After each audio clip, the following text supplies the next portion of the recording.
विश्व गुरु क्लासेस में आप सबका हार्दिक स्वागत है। तो शुरू करते हैं आज की क्लास। आज हम पढ़ेंगे कि पदार्थों को कितने वर्गों में विभाजित किया जा सकता है, कितने प्रकार से पदार्थों को अलग अलग श्रेणियों में रखा जा सकता है। जैसा कि आप सभी लोग बोर्ड पर देख रहे होंगे, एक हमने चार्ट बना रखा है। आज इसी चार्ट को हम एक एक करके पूरा एक्सप्लेन करेंगे और सभी शब्दों को परिभाषित करते हुए आगे बढ़ेंगे। तो शुरू करते हैं। सबसे पहला शब्द आता है कि पदार्थ क्या है। तो पिछली कक्षाओं में हमने आपको बताया है कि जब हम अपने चारों ओर नजर डालते हैं तो हमें विभिन्न आकृतियों की, विभिन्न बनावटों की, विभिन्न आकारों की बहुत सारी वस्तुएं नजर आती हैं। ये जो वस्तुएं होती हैं वो किसी न किसी सामग्री से बनी होती हैं और इसी सामग्री को हम वैज्ञानिक भाषा में पदार्थ कहते हैं। सबसे पहली बात तो ये होती है कि पदार्थ की शुद्धता क्या होती है। कोई पदार्थ कब शुद्ध होता है और कब उसे हम अशुद्ध कह सकते हैं। यहां पर सामान्य रूप से ये बताना चाहूंगा कि हम लोग अशुद्ध को अपवित्र कह देते हैं, लेकिन यहां पर अशुद्ध एक अलग शब्द है और अपवित्र होना एक अलग शब्द है। तो कोई भी पदार्थ कब शुद्ध होता है और कब शुद्ध नहीं होता है, पहले हम इस बात को समझ लेते हैं। तो हम बात कर लेते हैं पदार्थ की शुद्धता क्या होती है। पदार्थ की शुद्धता क्या होती है, तो आप लोग इसको ऐसे समझिए। सामान्य रूप से हम लोग अशुद्ध किसे समझते हैं। जैसे मान लीजिए कि हम किसी डेयरी से अपने घर के लिए दूध लेने जाते हैं और वो डेयरी मालिक जो है या जो डेयरी संचालक है वो उस दूध में थोड़ा पानी मिला देता है, तो हम कहते हैं कि दूध अशुद्ध है, यानी शुद्ध दूध नहीं है। यहां पर मैं एक बात दोहराना चाहूंगा, अशुद्ध की बजाय ये कहना बेहतर है कि वो दूध शुद्ध नहीं है, क्योंकि अशुद्ध शब्द का तात्पर्य हम लोग अपवित्र से ले लेते हैं।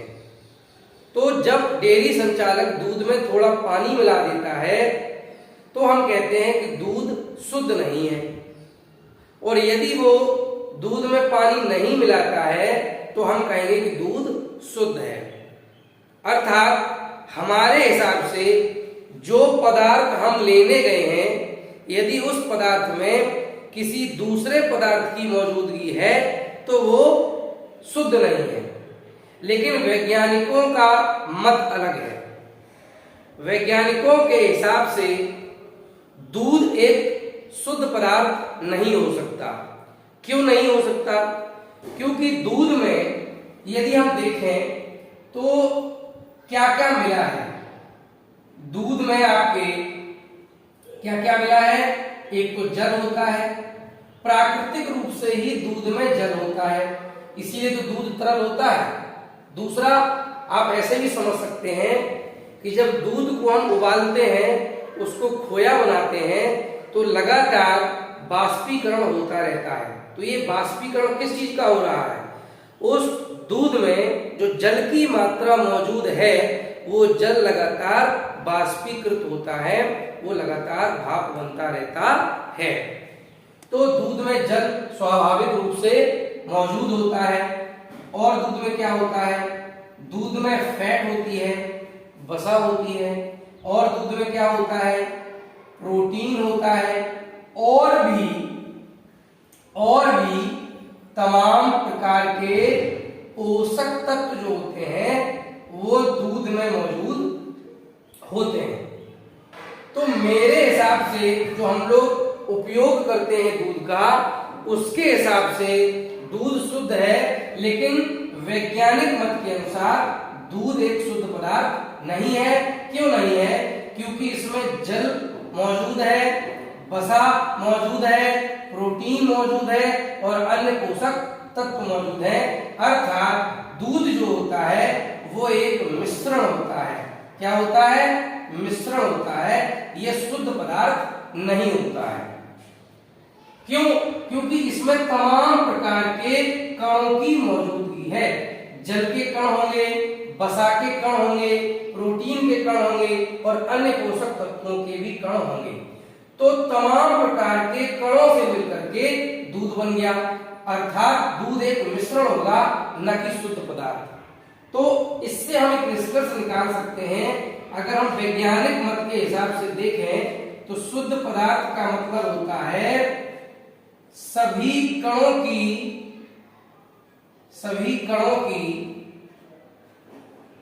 रासायनिक प्रकृति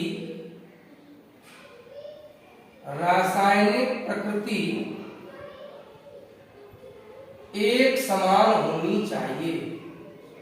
एक समान होनी चाहिए। तो अगर कोई ऐसा पदार्थ है जिसमें जितने भी कण मौजूद हैं, देखिए कण को आप परमाणु समझ सकते हैं, अणु समझ सकते हैं। ध्यान दीजिएगा इस चीज को। जो हम आगे चल के कहीं भी अणु पढ़ेंगे या परमाणु पढ़ेंगे तो कण और परमाणु या अणु का व्यवहार एक समान ही होता है। तो जो हम कण कहते हैं तो आप समझ जाइए कि यहाँ पे उसके अणुओं की बात हो रही है।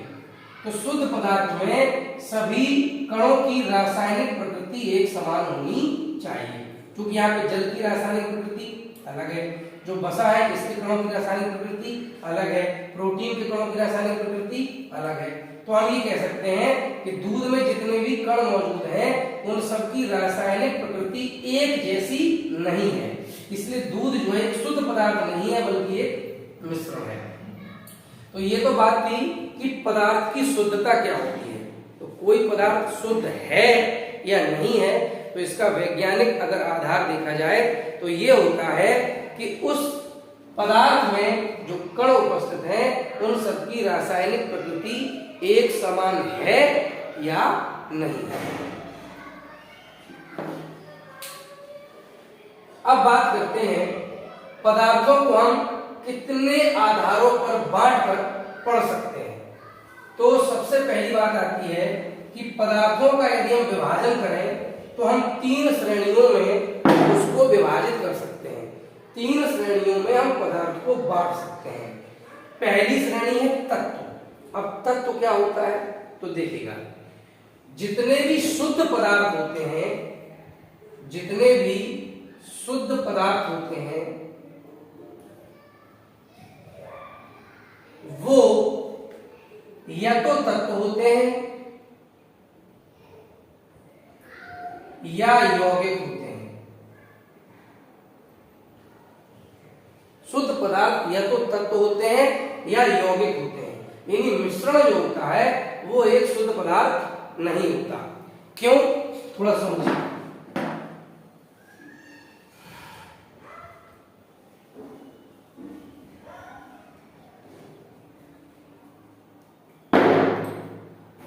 देखिए, तो अब हम पढ़ेंगे कि पदार्थों को कितने श्रेणियों में बांटा जाता है। तो आप देख सकते हैं कि पदार्थ को हमने 23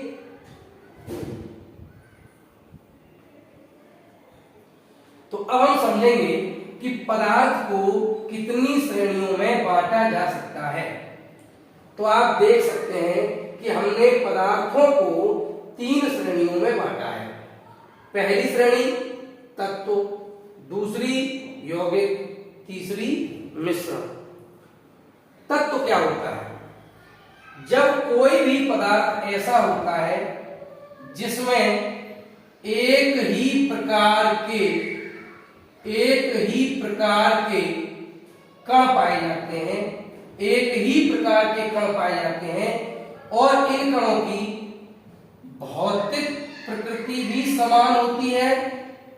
भौतिक प्रकृति और रासायनिक प्रकृति, चाहे भौतिक प्रकृति हो चाहे रासायनिक प्रकृति हो, ये दोनों ही समान होती हैं।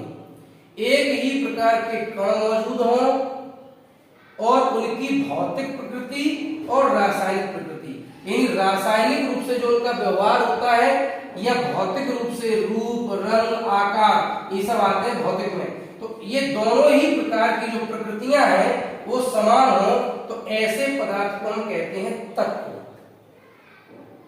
अब आप ऐसे समझ लीजिए, तत्व जो होते हैं वो शुद्ध होते हैं। जैसे मान लीजिए एग्जाम्पल के तौर पे हम कहते हैं, मान लीजिए मैं लिखता हूं लोहा, आयरन। आयरन का सिंबल क्या होता है? Fe। या हम ले लेते हैं सोना, इसका सिंबल होता है Au। या ले लेते हैं सिल्वर, Ag। या ले लेते हैं कॉपर। यानी कि जो भी पदार्थ ऐसे हैं जिनमें सभी कण एक प्रकार के होते हैं, सबकी भौतिक प्रकृति एक समान होती है, सबकी रासायनिक प्रकृति एक समान होती है, तो ऐसे पदार्थों को हम कहते हैं तत्व। आप उदाहरण रूप में समझ लीजिए, लोहा है, सोना है, चांदी है, तांबा है, सोडियम है, पोटेशियम है, एल्यूमिनियम है, पूरी आवर्त सारणी में बहुत सारे तत्व उपस्थित होते हैं। चलिए अब बात करते हैं यौगिक क्या होता है। यौगिक क्या होता है तो देखिएगा, अगर हम क्या करते हैं, दो तत्व ले लेते हैं, दो तत्व ले लेते हैं या दो से अधिक तत्व ले लेते हैं, दो या दो से अधिक तत्व ले लेते हैं और इन तत्वों को हम एक निश्चित अनुपात में मिला देते हैं, एक निश्चित अनुपात में मिला देते हैं। ध्यान दीजिएगा, ये बहुत महत्वपूर्ण है, एक निश्चित अनुपात। हमने दो तत्व लिए या दो से अधिक तत्व लिए और उन तत्वों को हमने एक निश्चित अनुपात में मिला दिया, तो ऐसा जो पदार्थ बनेगा वो आपका कहलाएगा यौगिक। जब दो या दो से अधिक तत्वों को एक निश्चित अनुपात में मिला दिया जाता है तो प्राप्त होने वाले पदार्थ को हम यौगिक कहते हैं। जैसे अगर हम इसका एग्जांपल लें तो क्या हो सकता है, जैसे मान लीजिए हम कहें सोडियम क्लोराइड NaCl। निश्चित रूप से सोडियम और यहाँ पे क्लोराइड जो आयन होते हैं दोनों एक निश्चित अनुपात में एक दूसरे से संयोजन करते हैं। ऐसे हम कहें H2O, पानी हो गया, तो ये भी क्या हो गया, यौगिक हो गया।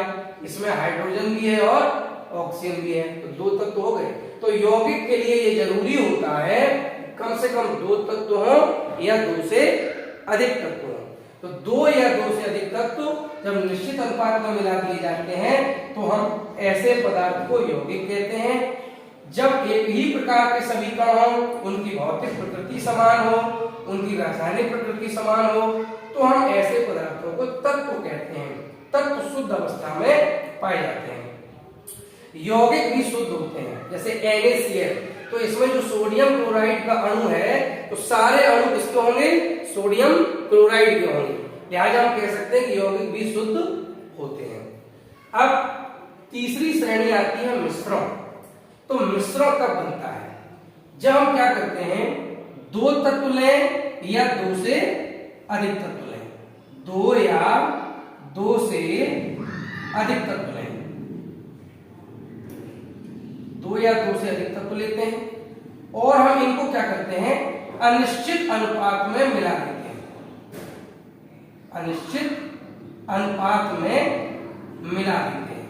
यहां तत्व की बजाय यौगिक भी संभव है। अगर हम दो यौगिक ले लें या दो से अधिक यौगिक ले लें और उनको हम अनिश्चित अनुपात में मिला दें तो भी हमें मिश्रण प्राप्त हो जाएगा। तो मिश्रण हमें कब मिलेगा, जब हम दो या दो से अधिक तत्व ले लेंगे या यौगिक ले लेंगे और उनको हम किसी भी रैंडम रेशियो में यानी अनिश्चित अनुपात में मिला देंगे तो वो पदार्थ कहलाएगा मिश्रण। और जब हम एक निश्चित अनुपात में मिलाएंगे दो या दो से अधिक तत्वों को तो वो कहलाएगा यौगिक। तो यहाँ पे तत्व क्या होता है, यौगिक क्या होता है और मिश्रण क्या होता है, इन तीनों शब्दों को हमने परिभाषित कर लिया। तो पदार्थ क्या है, पदार्थ में एक तत्व भी हो सकता है या पदार्थ में यौगिक भी होता है। तो यौगिक में दो तत्व होते हैं या दो से ज्यादा तत्व होते हैं, और मिश्रण में भी दो तत्व या दो से ज्यादा तत्व या दो यौगिक या दो से अधिक यौगिक भी हो सकते हैं। तो पदार्थ जो होता है वो एक या एक से अधिक शुद्ध अवयवों से मिलकर बनता है। जैसे मान लीजिए हम कहें कि सोडियम क्लोराइड पदार्थ है कि नहीं, तो है। इसमें शुद्ध अवयव कौन कौन है, सोडियम है और क्लोरीन है, क्लोराइड आयन है। तो दोनों मिलकर के क्या बना रहे हैं, पदार्थ बना रहे हैं। H2O में हाइड्रोजन है और ऑक्सीजन है, तो ये शुद्ध अवयव है, हाइड्रोजन और ऑक्सीजन, ये दोनों मिलकर के यौगिक यानी पदार्थ का निर्माण कर रहे हैं। मिश्रण भी पदार्थ होता है, तो मिश्रण में दो या दो से ज्यादा तत्व हो सकते हैं, यौगिक हो सकते हैं, इनका कोई अनुपात नहीं होता है। तो ये हो गया तत्व, यौगिक और मिश्रण। इसमें जो भी आपके डाउट हो प्लीज कमेंट सेक्शन में लिखिएगा। यदि आपको समझ में आया हो अच्छे से तो लिखिएगा, यदि कोई डाउट हो तो भी लिखिएगा। आगे बढ़ते हैं। अब बात करते हैं कि मिश्रण को हम कितने हिस्सों में बांट सकते हैं। तो मिश्रण को हम दो श्रेणियों में बांटते हैं, एक होता है समांगी मिश्रण, एक होता है विषमांगी मिश्रण। समांगी मिश्रण और विषमांगी मिश्रण, तो यहाँ पे इनके नाम में ही इनका अर्थ छुपा हुआ है। तो आप देखते हैं कैसे।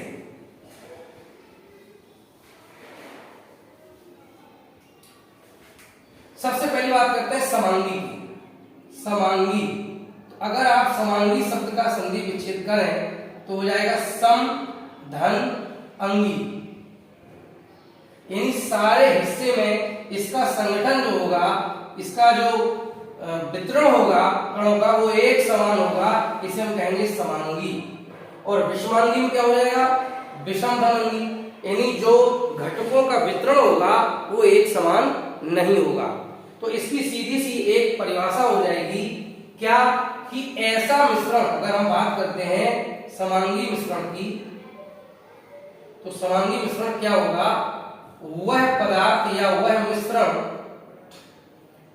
वह पदार्थ या वह मिश्रण, एक ही बात है, जिसमें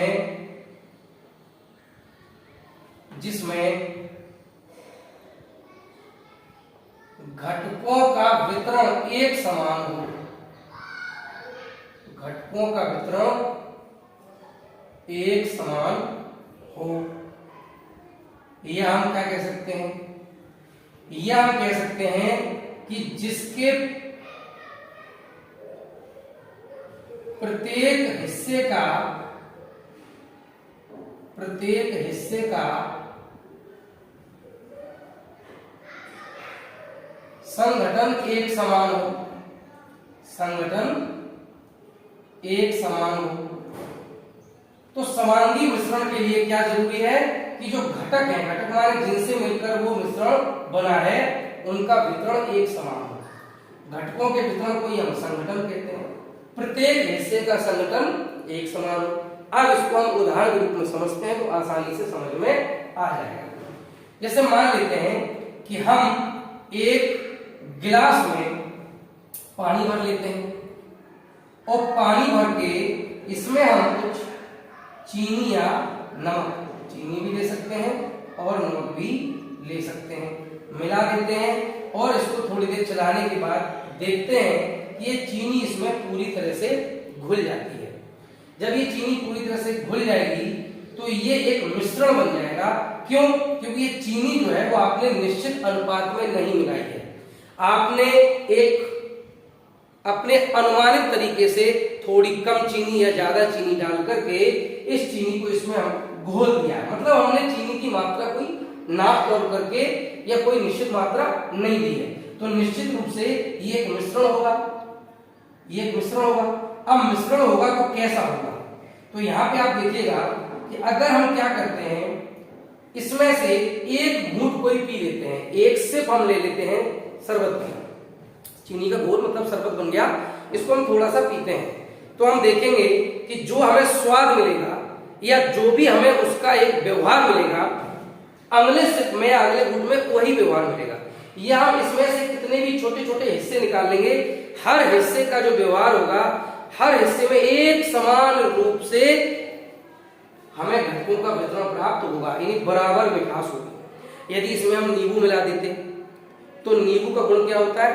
खटास आना। तो नींबू की जो खटास होगी वो भी हमें पूरे घोल में एक समान प्राप्त होगी। ऐसा नहीं है कि पहला हमने सिप लिया तो थोड़ा कम खटास मिली, दूसरा लिया तो ज्यादा खटास मिली। तो यहाँ पे जो मिश्रण मिल रहा है वो कैसा मिश्रण मिल रहा है? समांगी मिश्रण। यानी कि आप चीनी या नमक बोल दीजिए, थोड़ा सा नींबू डाल दीजिए, इसको अच्छे से चला लीजिए, तो जो एक घोल बनके तैयार होगा वो एक समांगी मिश्रण होगा। तो समांगी मिश्रण ये हो गया। अब बात करते हैं विषमांगी मिश्रण की। तो विषमांगी मिश्रण क्या होता है? विषमांगी मिश्रण में जो घटक होते हैं जिनसे मिलकर के मिश्रण बनता है उनका वितरण एक समान नहीं होता है, हम रैंडम मिला देते हैं। मान लीजिए हम एक एग्जाम्पल ले लेते हैं, हमने क्या किया? नमक ले लिया और क्या किया? चीनी ले ली। नमक और चीनी को हमने आपस में मिला दिया, तो ये भी तो एक मिश्रण बन गया। तो ये मिश्रण क्या होगा? ये विषमांगी हो गया, समांगी होगा? तो ये विषमांगी होगा, ये विषमांगी होगा। जब आप नमक में चीनी मिला देंगे तो आप कोई भी हिस्सा उसका ले लेंगे तो जरूरी नहीं है कि एक ही अनुपात में हमें चीनी और नमक हर हिस्से में प्राप्त हो एक बार, ये तो मात्र एक शर्त है। आगे और बातें करते हैं। समांगी मिश्रण में और विषमांगी मिश्रण में कई अंतर भी होते हैं। जैसे समांगी मिश्रण में हमने कहा घटकों का वितरण एक समान होता है, यानी प्रत्येक हिस्से का संगठन एक समान होता है। इसमें क्या होता है? संगठन एक समान नहीं होता है विषमांगी में। दूसरी बात क्या होती है कि समांगी मिश्रण की हमें एक ही अवस्था प्राप्त होती है। इसका मतलब क्या हुआ? एक ही अवस्था का मतलब क्या हुआ? एक ही अवस्था का मतलब ये हुआ कि अगर हम एक गिलास पानी लेंगे और उसमें हम हर बार एक चम्मच चीनी मिलाएंगे तो हमें हर बार एक जैसा ही मिश्रण प्राप्त होगा। विषमांगी मिश्रण के केस में ऐसा नहीं है। आप नमक और चीनी की मात्रा निश्चित ले लीजिए, हर बार मिला लीजिए, लेकिन हर बार जब उनका मिक्सचर बनेगा तो उसका घटकों का वितरण एक समान होगा ही होगा। यानी जिस हिस्से में आपको जो पहले वितरण मिला था, अगली बार उस हिस्से में वैसा ही वितरण मिलेगा, यह आवश्यक नहीं होता। दूसरी जो बात होती है, समांगी मिश्रण में जो घटक होते हैं जिनसे मिलकर के वो मिश्रण बना होता है, वो हमें घटक आसानी से दिखाई नहीं देते हैं।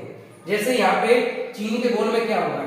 न तो हमें चीनी दिखेगी, न हमें नींबू का रस जो हमने डाला वो दिखेगा, सिर्फ हमें पानी जैसा दिखाई देगा, यानी सिर्फ पानी दिखेगा। जबकि जो विषमांगी मिश्रण होते हैं उनमें घटकों को स्पष्ट रूप से देखा जा सकता है, स्पष्ट रूप से देखा जा सकता है। नमक और चीनी को मिलाएंगे तो नमक के कण और चीनी के कण हमें अलग दिखाई देंगे। नमक में हम लोहे की छीलन मिला देंगे तो हमें नमक के कण और लोहे की छीलन कण अलग दिखाई देंगे। तीसरी बात ये होती है कि जो समांगी मिश्रण होता है उसके घटकों को, यानी जिनसे मिलकर वो बना है, उनको भौतिक विधि द्वारा अलग नहीं किया जा सकता। देखिए भौतिक विधि क्या होती है? छानना, फटकना, हवा में उसाना, ये सब क्या होती है? भौतिक विधियां होती हैं। तो किसी भौतिक विधि द्वारा हम समांगी मिश्रण के घटकों को अलग नहीं कर सकते हैं, जबकि विषमांगी मिश्रण के जो घटक होते हैं उनको किसी भौतिक विधि द्वारा अलग किया जा सकता है। तो ये कुछ प्रमुख बिंदु हैं जो आपको याद रखने हैं, ठीक है। अब बात करते हैं कि समांगी मिश्रण के नीचे लिखा हुआ है विलयन। तो ये विलयन क्या होता है? तो मैं आपको बता दूं, समांगी मिश्रण को ही हम विलयन कहते हैं, समांगी मिश्रण को ही हम विलयन कहते हैं। तो अब सबसे पहली बात ये आती है कि विलयन तो तरल होता है, विलयन तो तरल होता है, यानी लिक्विड स्टेट में होता है, द्रव अवस्था में होता है। तो क्या समांगी मिश्रण हमेशा द्रव अवस्था में ही बनाया जा सकता है? तो ऐसा नहीं है। देखिए कैसे, मैं आपको कुछ एग्जांपल देता हूं। अगर हम क्या करते हैं, मान लीजिए लगभग 30% हम जस्ता लेते हैं, जिंक लेते हैं, और 70% हम कॉपर लेते हैं। 30% जस्ता लेते हैं, 70% तांबा लेते हैं, और इनको जब मिलाते हैं एक विशेष विधि द्वारा तो हमें जो मिश्र धातु मिलती है उसे हम कहते हैं पीतल, उसे हम कहते हैं पीतल। तो पीतल समांगी मिश्रण होगा या नहीं होगा? तो जब आप सोचेगा कि अगर हम पीतल बनाएं, उसमें 70% तांबा ले लें, 30% हम जिंक ले लें और इनको मिलाकर के हम पीतल बनाएं, तो पीतल का आप कोई भी टुकड़ा ले लीजिए, जब उस टुकड़े में आप देखेंगे तो आपको हर टुकड़े में 30% जिंक मिलेगा और 70% कॉपर मिलेगा। इसका मतलब क्या हुआ कि जो घटकों का वितरण है वो एक समान है, ये समांगी मिश्रण है। तो क्या ये विलयन भी है?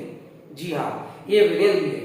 मतलब ये हुआ कि जो विलयन होते हैं वो केवल तरल हो ये आवश्यक नहीं है।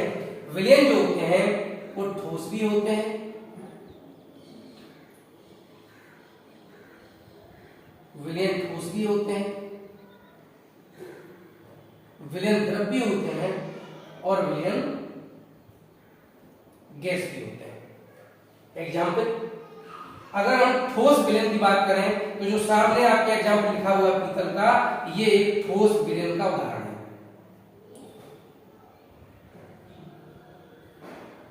ठोस विलयन उदाहरण। द्रव विलयन की बात करें तो अभी मैंने जो एक गिलास पानी में लेकर के मैंने क्या किया था, उसमें हमने चीनी को घोल दिया था। तो जो चीनी का घोल है वो आपके द्रव विलयन का उदाहरण है।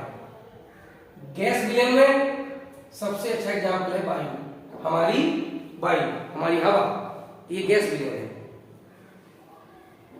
क्यों? क्योंकि वायु का संगठन आपको एक समान मिलेगा। ऐसा नहीं है कि जहां हम रहते हैं वहां वायु का संगठन कुछ और है और हमसे 4 घर दूरी पे वायु का संगठन कुछ और है। आप कहीं भी देखेंगे जो वायु में घटकों का वितरण है वो एक समान होता है। तो वायु जो है वो एक विलयन है गैस अवस्था में। द्रव अवस्था में द्रव विलयन कौन हो गया? चीनी का या नमक का घोल हो गया, और ठोस विलयन का एग्जाम्पल हो गया ये मिश्र धातु यानी पीतल। ठीक है। अब विलयन बनता कब है और क्या होता है? तो देखिए, सबसे पहली बात तो ये कि हमने आपसे कहा कि विलयन समांगी मिश्रण होता है। तो निश्चित रूप से इसमें क्या होता है, दो या दो से ज्यादा हम पदार्थों को मिलाते हैं और उनका एक समांगी मिश्रण बनाते हैं। दो या दो से अधिक पदार्थों को मिलाकर समांगी मिश्रण तैयार करते हैं और उसी को हम विलयन कहते हैं। तो विलयन दो या दो से अधिक पदार्थों का एक समांगी मिश्रण होता है। सिंपल सी बात। अब विलयन में होती है दो चीजें, विलयन में दो चीजें होती हैं। कौन कौन? ध्यान दीजिए, विलयन में दो चीजें कौन कौन होती हैं? एक तो होती है आपकी विलेय और एक होती है विलायक। एक विलेय होता है, एक विलायक होता है। तो इससे क्या पता चलता है कि सामान्यतः विलयन में दो पदार्थों को मिलाया जाता है। एक विलायक होता है, एक विलेय होता है। विलेय कौन होता है? जिसकी मात्रा कम होती है। विलायक कौन होता है? जिसकी मात्रा अधिक होती है। अब आप ऐसे समझिए, जब हमने चीनी का घोल बनाया था तो उसमें जल की मात्रा अधिक है, तो जल हो गया विलायक और चीनी उसमें हो गई विलेय। ठीक है, ये विलेय हो गई और ये विलायक क्या हो जाएगा? वो जल हो जाएगा। अगर हम इस स्थिति में बात करें पीतल के उदाहरण में, तो इसमें कॉपर ज्यादा है और जिंक कम है। तो जो कॉपर होगा, जो तांबा होगा, वो विलायक हो जाएगा और जो जस्ता होगा वो विलेय हो जाएगा। अगर हम वायु की बात करें तो वायु में हम सब जानते हैं कि सबसे ज्यादा जो घटक है वो किसका है? नाइट्रोजन का है, लगभग 78%। तो वायु के केस में जो विलायक होगा वो नाइट्रोजन हो जाएगी और जो अन्य गैसें हैं, अन्य गैसों में सबसे प्रमुख कौन है? ऑक्सीजन, वो विलेय हो जाएगी। तो इस तरह से कोई भी विलेय हो, ठोस, द्रव या गैस, उसमें एक विलेय होता है, एक विलायक होता है। जिसकी मात्रा कम वो विलेय होता है, जिसकी मात्रा अधिक वो विलायक होता है। तो ये बात रही विलयन की। अब विलयन जो होता है उसके भी कुछ गुण होते हैं। तो विलयन के गुण क्या होते हैं उनको समझ लेते हैं।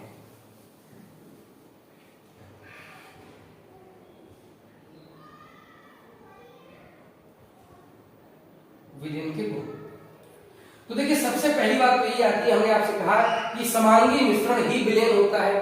तो पहला इसका गुण यही हो गया कि विलयन एक समांगी मिश्रण होता है। विलयन एक समांगी मिश्रण होता है, ये पहला इसका गुण हो गया। दूसरा, अगर हम आपसे कहें कि जब हमने चीनी का घोल बना लिया है तो घोल बनने के बाद क्या हमें चीनी के कण दिखाई देते हैं? नहीं दिखाई देते हैं। अगर हम क्या करते हैं, वहीं पर मान लीजिए हम एक थोड़ा पानी लेते हैं बर्तन में और उसमें हम दूध मिला देते हैं, तो वो जो पदार्थ बनेगा क्या वो विलयन नहीं होगा?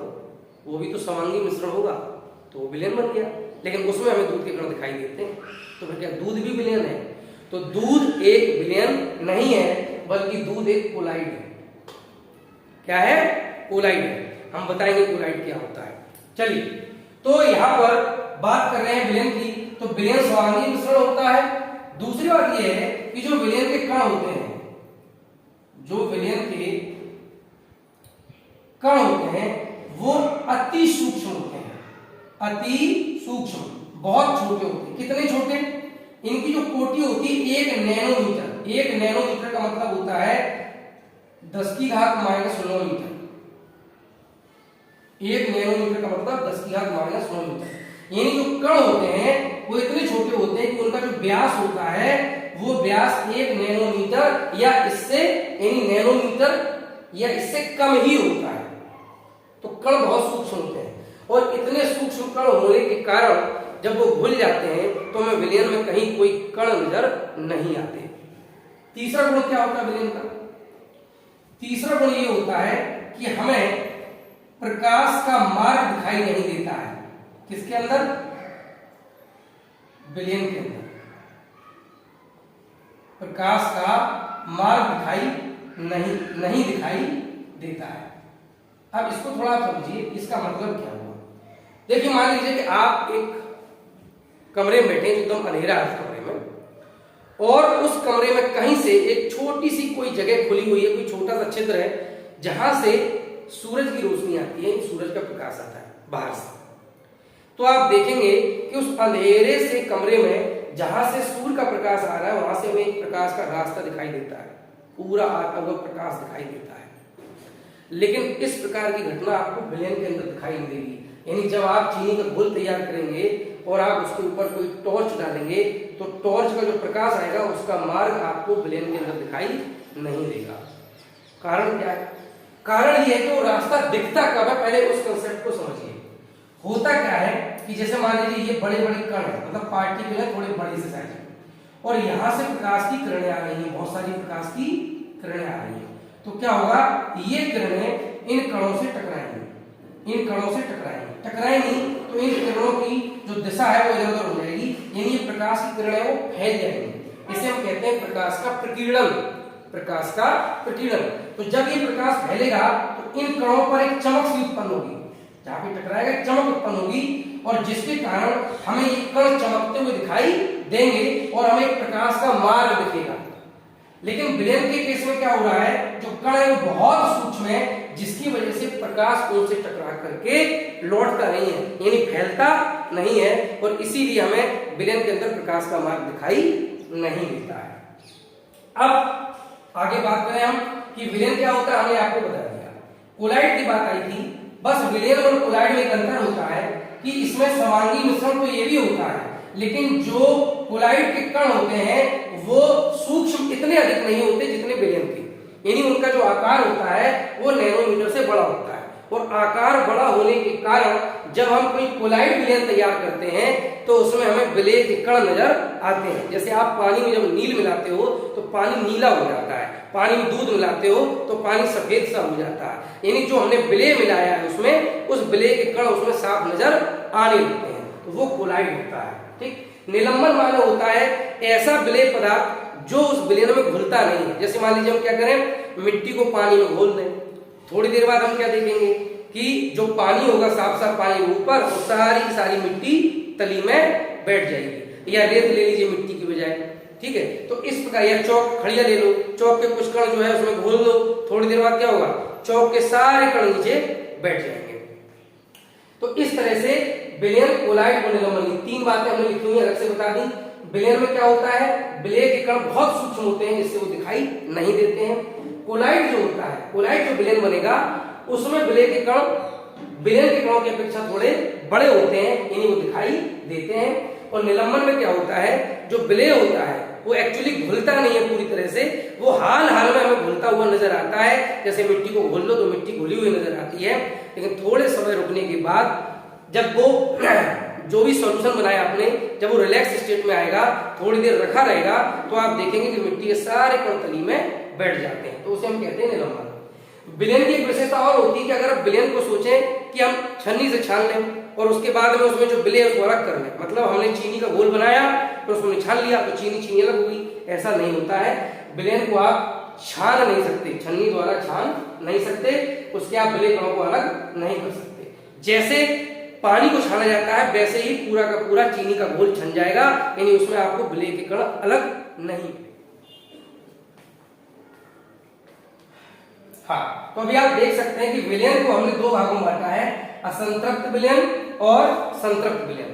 ये किसके आधार पर है, ये है घुलनशीलता के आधार पर, घुलनशीलता के आधार पर। अब ये घुलनशीलता क्या होती है इसको भी समझ लेते हैं। घुलनशीलता क्या होती है, तो देखिए हमने अभी आपको बताया जब भी हम कोई विलयन तैयार करते हैं, जब भी हम कोई विलयन तैयार करते हैं तो एक विलायक होता है, एक होता है विलायक और एक होता है उसमें विलेय, एक विलेय होता है। जनरली हम चीनी के घोल का एग्जाम्पल इसलिए लेते हैं ताकि वो सबसे आसानी से समझ में आ जाता है, समझने को आप किसी उदाहरण से समझ सकते हैं। तो मान लीजिए हमने विलायक के रूप में ले लिया पानी और विलेय के रूप में हमने ले ली चीनी। अब हम क्या करेंगे, मान लीजिए हमने क्या किया, एक चम्मच हमने चीनी ली और उसको हमने इस पानी में घोल दिया, तो इस समय इस पानी की जो घुलनशीलता है वो एक चम्मच चीनी के बराबर है। क्या करते हैं हम इसमें थोड़ा और चीनी लेते हैं, मान लीजिए हमने एक चम्मच चीनी और डाल दी, वो भी घोल दी, वो भी घुल जाएगी, वो भी विलयन है। एक चम्मच चीनी और मिला दी, वो भी विलयन बन जाएगा। यानी क्या हो रहा है, आप लगातार विलय को इसमें घोलते चले जा रहे हैं, यानी इसकी घुलनशीलता को बढ़ाते चले जा रहे हैं और हर बार हमें विलयन प्राप्त होता है। लेकिन आप एक चीज देखेंगे कि शुरू में जब आप चीनी डालेंगे तो वो आसानी से घुलती हुई चली जाएगी। आप एक चीज देखेंगे कि शुरू में जो चीनी डालेंगे वो आसानी से घुलती चली जाएगी, लेकिन बाद में धीरे धीरे जो चीनी के कण होंगे वो देर में घुलेंगे, यानी वो समय लेना शुरू कर देंगे। अगर आप फिर भी चीनी की मात्रा उसमें डालते जाएंगे तो एक स्थिति ऐसी आएगी कि ये चीनी के जो कण हैं वो उसमें घुलना ही बंद हो जाएंगे, घुलना ही बंद हो जाएंगे। आप कितना भी उन्हें चलाइएगा वो चीनी के कण उसमें घुलेंगे ही नहीं। तो उस स्थिति में हम क्या कहेंगे कि विलयन कैसा है, संतृप्त है। कब, जब विलय का घुलना बंद हो जाए तो जो विलयन प्राप्त होगा उसे हम संतृप्त विलयन कहते हैं। अधिकतम घुलनशीलता को प्राप्त कर लेगा उसे हम संतृप्त विलयन कहते हैं। हमने एक चम्मच चीनी डाली घुल गई, 2 चम्मच डाली घुल गई, 3 चम्मच डाली घुल गई, हो क्या रहा है यहाँ पे, घुलनशीलता बढ़ती जा रही है। पहले में 1 चम्मच चीनी है, फिर दूसरे में 2 चम्मच चीनी, तीसरे में 3 चम्मच चीनी, यानी क्या हो रहा है, जो हम विलय उसमें बढ़ा रहे हैं, चीनी बढ़ाते जा रहे हैं, उससे क्या होगा, उससे वो विलयन, उसकी सांद्रता प्रभावित होगी। सांद्रता माने उसमें विलय की मात्रा प्रभावित होगी। पहले विलय की मात्रा बहुत कम थी, विलायक की मात्रा बहुत ज्यादा थी, तो उसे हम कहेंगे तनु विलयन। कैसा विलयन, तनु, डाइल्यूट। तो तनु विलयन कब होता है, जब विलायक की मात्रा ज्यादा होती है और विलय की मात्रा बहुत कम होती है, यानी शुरुआती दौर में जब 1 चम्मच चीनी डाली तब। लेकिन सांद्र विलयन कब बनेगा, कंसंट्रेटेड कब बनेगा, तो कंसंट्रेटेड तब बनेगा जब विलायक और विलय, यानी विलायक तो था ही लेकिन अब विलय की मात्रा भी उसमें काफी अधिक हो गई है, तो उसे हम कहेंगे सांद्र विलयन। तनु विलयन में विलय बहुत कम होगा विलायक की अपेक्षा, लेकिन सांद्र में क्या होगा, हम अब विलय को बढ़ा देंगे तो वो बन जाएगा आपका सांद्र विलयन। लेकिन यही आपका संतृप्त विलयन कब बनेगा, जब उसमें विलेय का घुलना बंद हो जाएगा। तो संतृप्त विलयन से मतलब है विलयन की वह अवस्था जब उसमें और विलेय को नहीं घोला जा सकता। आप चाहे थोड़ी चीनी मिलाकर बोल देंगे वो नहीं घुलेगी, उसे हम कहेंगे संतृप्त विलयन। तो जब तक चीनी घुल रही है तब तक असंतृप्त विलयन है। असंतृप्त विलयन दो प्रकार का, एक में चीनी कम है बहुत ज्यादा, तनु विलयन हो जाएगा, एक में चीनी ज्यादा है, शांत हो जाएगा। ये ज्यादा मीठा लगेगा, वो चाशनी जैसा बन जाएगा, ये कम मीठा होगा। और संतृप्त तब होगा जब आप चीनी मिलाते जाएंगे, एक ऐसी स्थिति बन जाएगी कि फिर आप और चीनी उसमें डालेंगे तो वो नहीं घुलेगी, तो उसे हम कहेंगे संतृप्त विलयन। क्या संतृप्त विलयन की घुलनशीलता को बढ़ाया जा सकता है? इसको हम बताएंगे कल। आज की क्लास को यहीं पे समाप्त करते हैं।